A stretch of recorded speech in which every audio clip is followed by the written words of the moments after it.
Esteban Almirall es una mente brillante. Te puede hablar de música barroca, de la que es intérprete en la categoría de flauta, o bien discutir sobre el último paper de inteligencia artificial. Licenciado en Informática por la Universidad Politécnica de Cataluña y doctor en Management por ESADE Business School, es probablemente una de las personas que conozco que mejor interpreta el impacto que la inteligencia artificial puede tener en las empresas y en la sociedad. Tengo la suerte de ser vecino de despacho en ESADE, lo que me ha permitido persuadirle de venir a tomar un café a las oficinas de Actitude.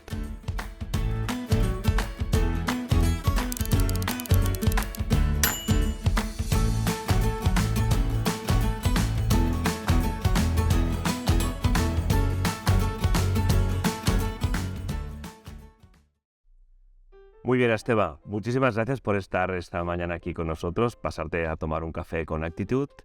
Hombre, muchísimas gracias a ti, Luis, por supuesto.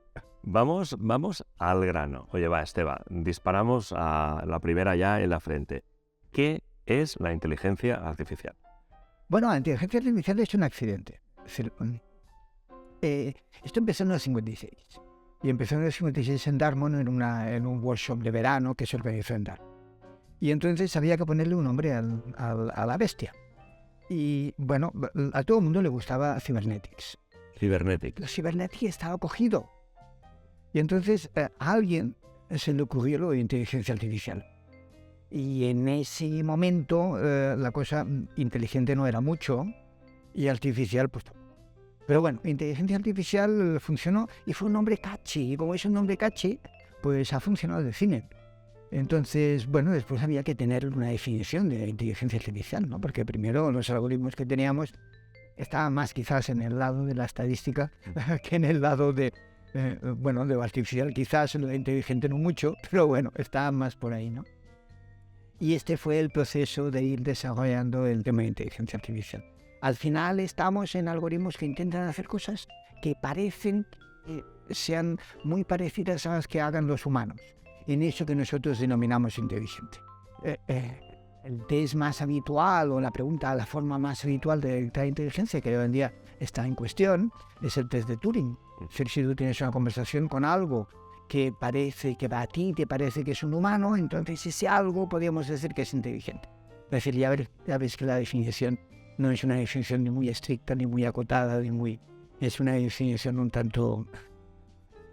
Pero es interesante este punto que dices de que fue un accidente el nombre, pero fíjate que accidente tan afortunado, ¿no? Porque es un nombre que ha triunfado, ¿no?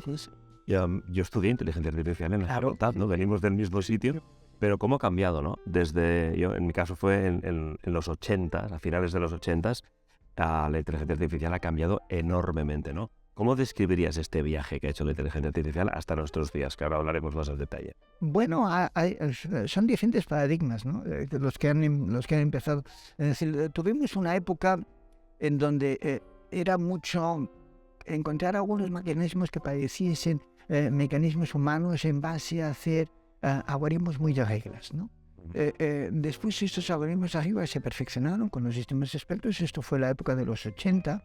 Y entonces, a partir de ahí aparece una cosa que se llama el Machine Learning, es decir, los sistemas de aprendizaje automático. ¿Año, más o menos, para situarlo, para que nuestra audiencia... Ha estado siempre ahí, porque, por ejemplo, las redes neuronales, los primeros ejemplos de neuronas son predecesoras al nombre de inteligencia artificial. Anterior a los 50 incluso. 50, ¿no? Es decir, que es un conjunto de técnicas, una especie de cajón desastre que siempre ha estado. Entonces, el Machine Learning siempre ha estado ahí, muchas veces cogiendo de prestado cosas de otras disciplinas. Hoy en día aún, cuando se explica Machine Learning, mucha gente empieza a explicar regresiones logísticas. Claro, los estadísticos siempre se han quejado un poco diciendo, hombre, esto parece que era nuestro, lo inventamos nosotros, no es vuestro. Y tienen razón, claro, porque es algo que inventaron ellos, ¿no? Hemos estado entonces en los 80 vino pues, la gran época de los sistemas expertos muy basados en reglas. Esa fue la primera vez que realmente funcionaron las cosas, ¿no? Es decir, que logramos hacer sistemas que funcionaban al mismo nivel que un experto humano. El problema que tuvieron los sistemas expertos es que estaban basados en reglas, entonces extraer conocimiento cuando ese conocimiento no era muy definido, no era muy concreto, era más bien exploratorio, no se sabía muy bien si era A o B, era algo más de apreciación, pues es complicado. Y mantenerlo aún más. Y por lo tanto, al final no acabó de funcionar, no tanto el sistema experto en sí, que algunos funcionaban muy bien, sino el modelo económico alrededor del sistema experto, que no posibilitaba que aumentase esas reglas y que hicieses que esas reglas se mantuviesen y estuviesen a la par que los expertos humanos. Y entonces, bueno, a partir de ahí vino una crisis, que fue esa crisis de los 90, etcétera, etcétera.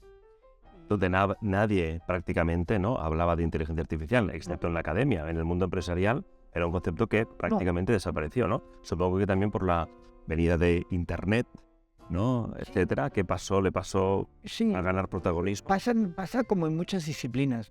Es decir, el crecimiento no es lineal. El crecimiento es, llega una idea, esta idea realmente funciona, entonces tienes una subida, a partir de ahí se explota esta idea de manera incremental hasta que esta idea acaba cogiendo todas las posibilidades que pueda llegar a tener, y cuando llegas ahí pues ya no pasa nada más, hasta que aparece otra idea. Entonces en inteligencia artificial ha pasado un poco esto, ¿no? Vino la idea de los sistemas expertos, que fue una idea muy inicial con el MISIN. A partir de ahí se explotó, etcétera, etcétera. Los de Digital, que era una empresa de hardware, hicieron el Lexicon, que funcionó industrialmente, etcétera, etcétera. Y bueno, cuando llegó un punto en donde ya se había hecho todo lo que se podía hacer con sistemas expertos, ya estaba asimilada, ya no sabíamos las limitaciones de esa idea. Yo creo que esperaba que hubiese otra idea, ¿no? Y esa otra idea tardó bastante. Ahí encontramos los temas de Machine Learning más incrementales, temas como árboles, temas como Hardware Forest, etcétera, etcétera. Después en Bush, en la IBM, todos estos temas de clasificación, que esto funcionó muy bien, en la industria. Pero claro, la gran idea viene a partir del 2012. En el 2012, en los 90 ya se hace backpropagation y se hacen redes neuronales profundas, y en el 2012 aparece un paper un paper de Alex, Kavinsky, que es ese paper con Hilton y Alex, que lo que hace es identificar objetos, identificar imágenes, y lo hace un 30% mejor que todo lo que se había hecho hasta ese momento. Y eso no pasa nunca en el campo. Y eso fue un poco el pistoletazo de salida. Y ese pistoletazo de salida dio salida a la identificación de imágenes, a la identificación facial, etcétera, etcétera. Eso se ha ido perfeccionando. Si esto apareció en el 2012, a mediados de 2014, ya había sistemas que identificaban imágenes y caras mejor que los humanos. Lo cual fue una sorpresa absolutamente, porque era algo que no había sucedido con tanta frecuencia, ¿no? Y después, pues, esto fue progresando, no pasaban muchas cosas. Pero en el 2017 vino un paper de Google que la gente no prestó mucha atención, que se llamó Attention is All You Need, de muchos autores de Google. Y este es el paper que ha dado a todo lo que está sucediendo ahora. Este es el paper que ha hecho funcionar y que hoy en día aún estamos evolucionando con todos. ¿Y cuál es el concepto que aporta este paper? Bueno, la idea es una idea realmente sencilla, es una idea basada en lenguaje, ¿no? Entonces, antes en lenguaje lo que hacíamos es, cuando tú tenías una frase, mirabas qué palabras tenían relación con algunas que estaban cercanas.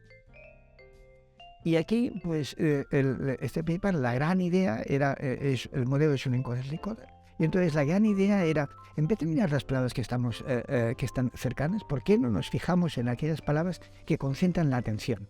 ¿Estén cercanas o no? ¿Estén lejanas o no? ¿Vale? Con lo cual haces una especie acabas representando como si fuese una red de conceptos representados mediante palabras y unidos mediante estas palabras en esta forma de red internamente, ¿no? Mediante pesos. Y esa fue la gran idea. Y esa gran idea pues está transformando el mundo. Y eso es una de las grandes cosas que han pasado. Y esto que nos has contado sería el penúltimo capítulo, ¿no? Y el último, ahora, del que todo el mundo habla, es ChatGPT. Bueno, ChatGPT es una implementación de esto. Es una implementación. Los de Google siguieron con AlphaGo, con AlphaFold. Todo esto que hemos visto son Transformers. Transformers, explícanos qué es un Transformer. Bueno, pues la idea es las primeras veces que... Sí, la tía es de Transformers. Sí. veces que hemos tenido en inteligencia artificial alguna capacidad de generalizar, ¿no? Y la idea es, tú tienes un conjunto de características, y ese conjunto de características las reduces hasta encontrar la esencia de estas características, de esta abstracción. Y a partir de ahí las expandes de nuevo para encontrar, esto se hace, por ejemplo, pues con imágenes. Tienes un conjunto de características, reduces estas y a partir de ahí generas imágenes que son parecidas o similares a estas. Todo esto los transformers se han utilizado tanto para ChatGPT como para imágenes, para ambas cosas.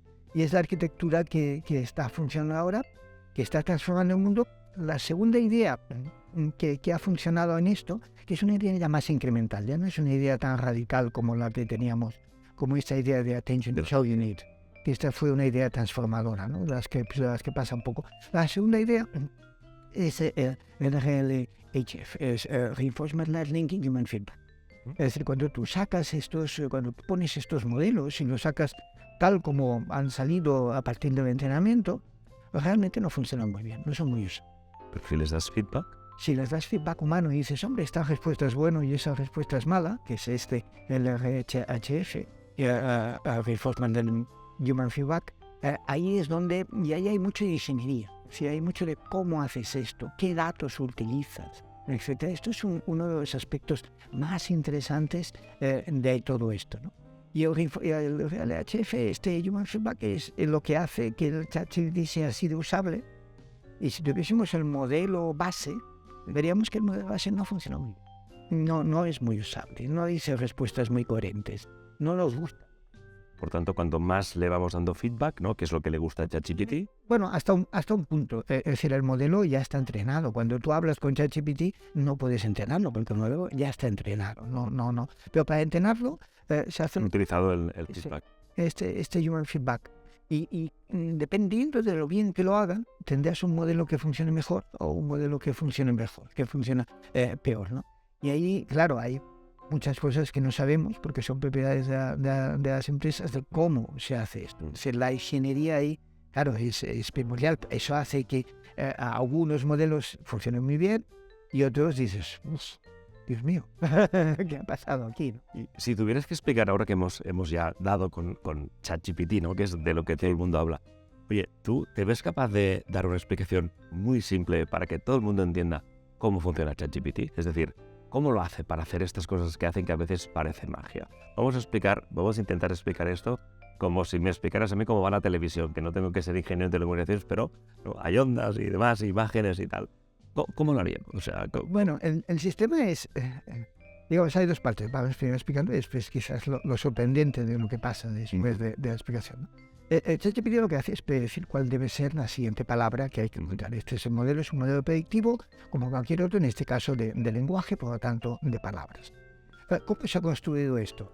Pues tienes billones de parámetros, billones americanos, 175 en este caso. 175 billones de parámetros. Sí, en la versión 3.5, en la versión 4 no lo han dicho. No se sabe todavía, ¿no? Pero dicen que van a incrementar por 4, por 5, ¿no? Incluso por 10.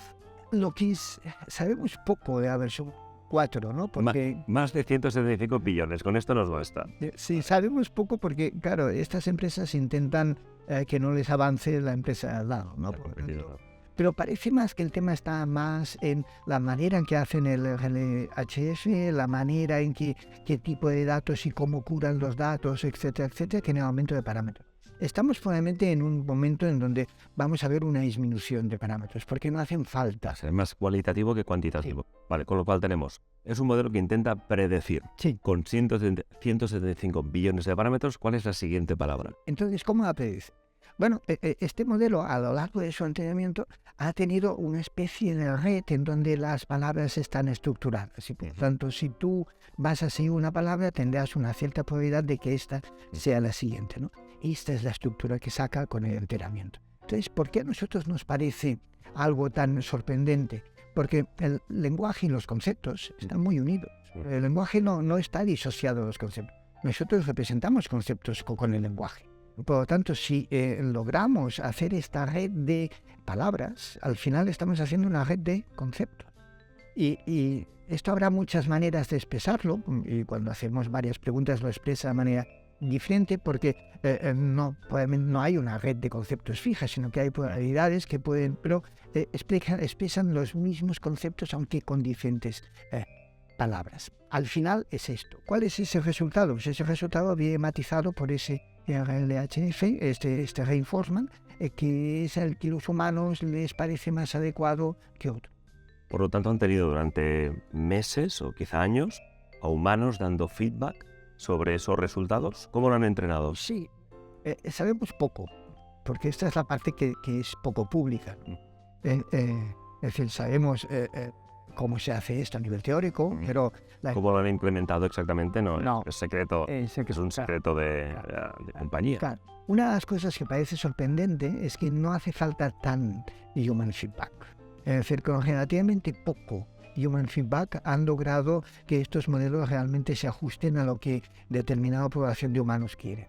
¿Y esto es gracias a la capacidad de computación y a los datos o realmente a un uso inteligente ahora sí de estas dos capacidades?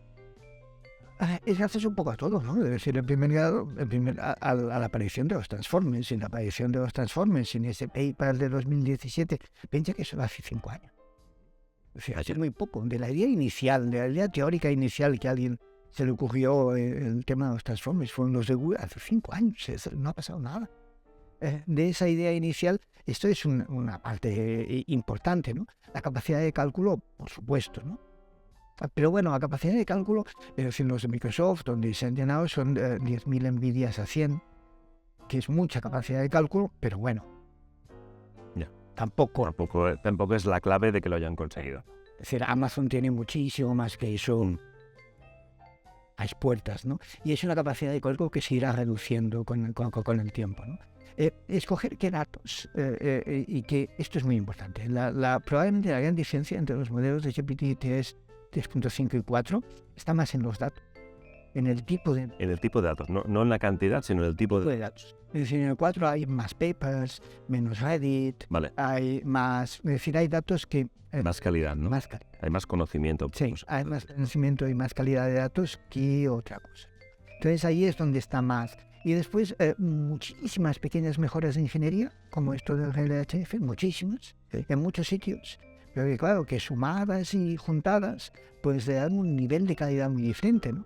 Ahora, probablemente no hay ninguna que sea una idea fantástica, que vaya a revolucionar nada. Pero muchas ideas pequeñas, pues hacen que las cosas funcionen. Y Esteban, ChatGPT, ¿tú crees que tú pondrías a la misma altura la aparición de ChatGPT con la aparición de Internet o lo que decía Bill Gates este fin de semana, ¿no? Que para él uno de los grandes momentos fue la aparición de la interfaz gráfica de usuario, ¿no? ¿Tú lo pondrías a la misma altura? ¿O la aparición de las redes sociales? ¿Cómo lo priorizarías tú? ¿Cuál sería tu rank? A ver, esto no lo sabemos porque un proceso de innovación es un proceso de adopción. Es decir, la innovación no está en el invento de los Transformers. La innovación está en cómo ese invento se adopta. Claro, esos 100 millones que tardaron muy pocos días, ¿no? Y cómo ese invento se va a adoptar por empresas, por organizaciones, por la gente. Ahí es donde se produce la innovación. Lo otro es invención. Y esa invención puede plasmarse en miles de maneras diferentes. ¿Cuál de esas miles va a funcionar o no? Depende de la sociedad y depende de las organizaciones. Si las organizaciones adoptan determinada tecnología, yo que sé, por ejemplo, Microsoft ahora ha puesto en beta ya todo su Office. Con Copilot, ¿no? Sí, con Copilot, etcétera, ¿no? Y ahí te haces desde PowerPoint automáticamente hasta modelos de resúmenes, etcétera. ¿Eso se va a adoptar o no? Pues no lo sabemos. Ya le gustaría a Microsoft saberlo. Y a nosotros porque compraríamos acciones de Microsoft. Exacto. Antes de acabar la conversación. Claro, no tenemos ni idea de si eso se va a adoptar. Y se va a adoptar, y aún tenemos menos idea, ¿se va a adoptar para qué? Es decir, ¿qué acabaremos? ¿Haciendo PowerPoints de gatos con los niños de 10 años? ¿Y este será el máximo uso de este tipo de tecnologías? ¿O todos enviaremos marketings como si fuesen personalizados, que ya lo hacíamos, pero haremos un poco mejor? ¿O realmente la cosa va a funcionar a otro tipo de nivel? Claro, muchas veces pensamos en utilidades muy sofisticadas. Y la adopción se produce muchas veces por temas banales. Banales, pero que te Sí, que te funciona. O que no, por ejemplo, yo qué sé. Ahora una de las aplicaciones que está funcionando o que la gente habla más es Character.ai. Character.ai es que tú puedes chatear con un personaje histórico de ficción. Sí. Puedes chatear con Napoleón, es Napoleón o quien sea. quien sea. Sí, sí. Claro, eso es simplemente jugar. Es jugar. No tiene ninguna aplicación. Da un poco igual que sea verdad o mentira. Mientras sea divertido en este caso. Ya. Entonces, ¿qué aplicaciones va a tener eso? Eso lo decidirá la gente. Eso lo decidirá la sociedad usándolas. Aquellas que la gente usa y que la sociedad usa, esas son las que funcionan. Por lo tanto, ahí hay más investigación, etcétera, ¿no? No menospreciemos la maravilla de nuestra sociedad. Si no, abres la tele y verás. No menospreciemos nunca la vanidad. Muchas veces pensamos que aquí hay que convencer de ideas políticas a no sé dónde y acabas pintando gato. Y eso Está claro. Se han visto muchos ejemplos de esto. Pero lo que sí que es cierto es que, hay mucha gente preocupada, ¿no? Sí. Bill Gates, citándole de nuevo, hablaba también de este famoso 25% de empleo Sí. que se va a perder. De hecho, el propio Elon Musk, junto con otros 1000 expertos Sí. del mundo, firmaron la semana pasada un documento donde decían, oiga, que es paradójico, ¿no? Sí. Elon Musk, que está detrás de OpenAI, decía, oye, paren un momento. Y nos pedían una pausa de 6 meses. ¿Qué opinas tú sobre esto? Bueno, ¿Firmaste el documento? No. ¿No? no. El documento es muy criticable. Lo de la pausa de 6 meses no tiene ningún sentido. Es decir, la adopción y la innovación es un proceso social. Esto va a tardar años. No puedes hacer reglamentos, leyes, etcétera, por cosas que no sabes que van a existir. Es decir, no podemos hacer un reglamento diciendo, bueno, sí que podemos, ¿no? Pero es absurdo. Decir, la gente no puede volar. Bueno, es que la gente no vuela. Ya. Es así. Hay que ver primero, hay que ir detrás de los usos, de los casos de Cuando uso. tengamos gente que vuele, pues entonces ya pondremos señales de tráfico en el cielo, pero mientras tanto no tiene ningún sentido porque nadie vuela. Es tan sencillo. Esos usos son sociales y se determinan socialmente. Y para eso hay que dejar tiempo. Es bueno que haya una discusión social sobre los temas, pero este alarmismo puede ser extraordinariamente contraproducente. Porque un alarmismo de este tipo nos puede llevar a que los procesos de desarrollo de estas aplicaciones sean menos transparentes, sean más oscuros, sean menos públicos y se utilicen. Y eso es justo lo contrario de lo que queremos. Necesitamos que estos modelos se difundan y se difundan en toda la sociedad más allá de estas 5 empresas. Y para esto la humanidad y la sociedad tienen que confiar en estos modelos. Entonces, este es algo básico, porque si no, el mercado solo va a solucionar una parte de los problemas. Es decir, cómo estos modelos se van a introducir, por ejemplo, en educación o, por ejemplo, en medicina, es algo que tienen que hacer los maestros. No tienen que hacer los tecnólogos o los políticos. Ellos tienen que encontrar la forma de hacerlo. Para esto tienen que haber confianza. Si creamos un oscurantismo y un miedo atroz y atávico hacia estos modelos y los encerramos, pues claro, al final van a estar en manos de 4, 5, 6 grandes corporaciones que los van a desarrollar igualmente para cosas mucho menos transparentes, ¿no? Por lo tanto, cartas como esto hacen un flaco favor, yo creo, a la humanidad. Yo ya sé que es una opinión contraria a la de mucha gente, pero es una opinión desde el punto de vista de la innovación. No, al contrario, Esteban, nos interesa muchísimo tu punto de vista, además desde un punto de vista desde la innovación, con lo cual nos resulta tremendamente atractivo. Ha salido Google ya, ¿no? Sí. Y decías que parte de esto, ¿no?, sale de un paper de Google, de gente que trabaja en Google, y a Google, mi opinión es que mucha gente ya lo ha matado precipitadamente, ¿no? Porque cuando salió ChatGPT, después Google, al cabo de pocas semanas, sacó su herramienta y fue mal y las acciones bajaron y todo el mundo dice que ya ha perdido la carrera. No sé cuál es tu opinión, pero yo creo que nos va a dar mucho que hablar Google, ¿no? Con todo lo que ha hecho y sus algoritmos de AlphaGo o AlphaFold, que hacen realmente cosas que a mí personalmente me parecen mucho más interesantes, ¿no?, para la humanidad. Bueno, ambos son excepcionalmente interesantes. Es decir, la capacidad de sintetizar proteínas mediante algoritmos es algo que ha aniquilado toda una rama científica. Es decir, la gente se pasa 5 años para desentrañar cómo era el plegamiento de una proteína. Y con esto hacía una tesis doctoral. 5 años. Esto se acabó. Y en 12 semanas nos hace 600.000. Claro, esto se ha acabado. Toda esta rama de la biología, de la ciencia, etcétera, que hacía este tipo de tesis doctorales, que era lo normal, se ha acabado. La inteligencia artificial las ha evaporado. Y esto tiene unas posibilidades absolutamente enormes en cuanto a encontrar nuevos fármacos, etcétera, etcétera, ¿no? Como antes, ¿no? Es decir, el mercado va a solucionar una parte de estas posibilidades, pero hay muchas enfermedades que no se investigan porque no tienen una utilidad de mercado.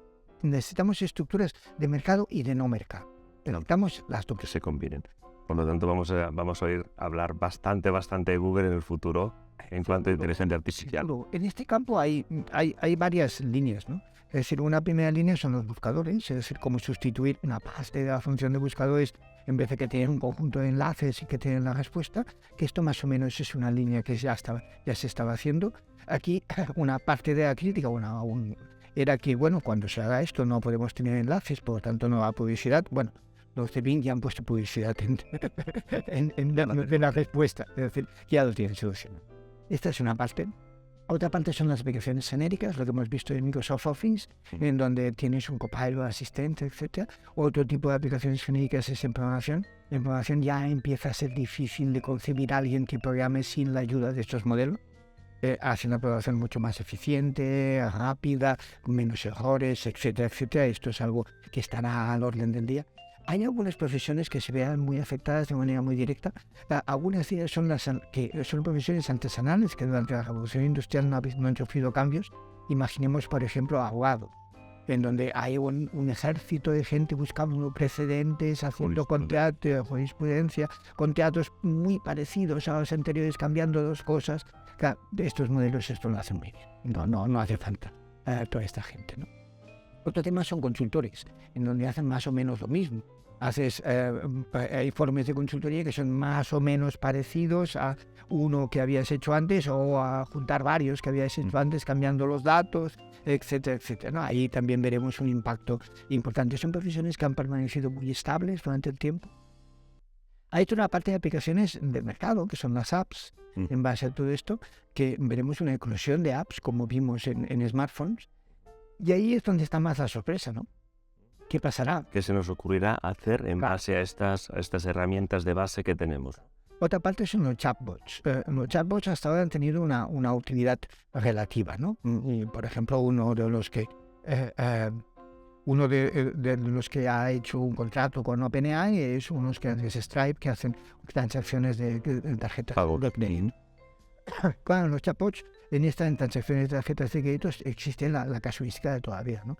Que si me han duplicado pago, que si este pago no lo encuentro, que esto no corresponde a que oiga, ¿y esto qué es?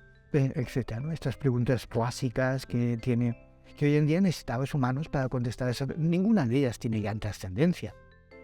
Cuando dicen esto qué es, pues dice, pues mire, pues que compró usted un par de zapatos. Dice, vale, bueno, sí, quizás, etcétera, ¿no? Esto va a ser sustituido por este tipo de herramientas, ¿no? Es decir, veremos un conjunto de aplicaciones y hacer todo este proceso pide tiempo. Esto no va a pasar mañana. ¿Cuál va a ser la velocidad de sustitución? No sé. No lo saben. Es algo que... Pero va a ser rápida. ¿Estamos de acuerdo en esto? Estas velocidades en innovación siempre van a muchas velocidades. Es decir, hay compañías que tienen la capacidad, los medios, la visión y que se lanzan a hacerlas rápidas. En este caso, pues en el tema legal, PricewaterhouseCoopers está haciendo pues un proyecto, Bain en el tema de consultoría, Stripe, que hemos hablado antes, en los temas, y después en aplicaciones, en apps, pues hay un montón de apps que hacen cosas, ¿no? Probablemente algunas de ellas lo implementen con una cierta rapidez. También gobiernos. El gobierno de Islandia está haciendo en estas aplicaciones en gobiernos tiene una gran utilidad porque navegar en todo el mare magnum burocrático de un gobierno fácil no es. Y entonces igual esto lo usa. Y el gobierno de Islandia ya quiere aplicarlo En ello. para que los ciudadanos pues al menos puedan navegar en este tipo de cosas. También tienes gobiernos como el de Italia que se dedica a prohibirlo. Exacto. Es decir, claro, va a ser una aplicación a muchas velocidades. Hay empresas que van a ir muy deprisa, hay empresas que lo van a ignorar, hay empresas que van a ir muy despacio, individuos que van a ir muy deprisa y van a utilizarlo para hacer presentaciones, para hacer Excel, para hacer todo esto, individuos que no se van a querer enterar de que todo esto pase, etcétera, ¿no? Entonces veremos siempre un mundo a dos velocidades que dependerá también de las geografías en donde estés, del tipo de profesión. Es decir, probablemente si eres un desarrollador de código, de software, va a ser difícil. Difícil que no lo adoptes. Claro, va a ser muy difícil. Pero porque el aumento de productividad es tan evidente, Está claro. va a ser muy complicado que estés de nuevo con el Emacs ahí picando código desde cero, esto ya no. Y si tuvieras que dar un consejo a los directivos, a los líderes, con toda esta revolución que hay con la inteligencia artificial, ¿cuál sería el consejo que les darías? O ¿cómo pueden prepararse para...?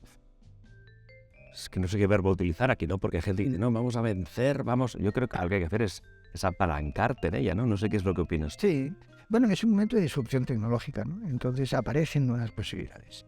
Y en estas nuevas posibilidades habrá gente que las utilice y gente que no las utilice. ¿En qué lado quieres estar? ¿En los que las van a utilizar o en los que no? Claro, puede ser que te sientas muy cómodo y muy confortable en tu escenario de competitividad, etcétera, etcétera, porque la competitividad sea baja, etcétera, etcétera. Pero alguien habrá que las utilice y vas a tener que competir con esto. Está claro.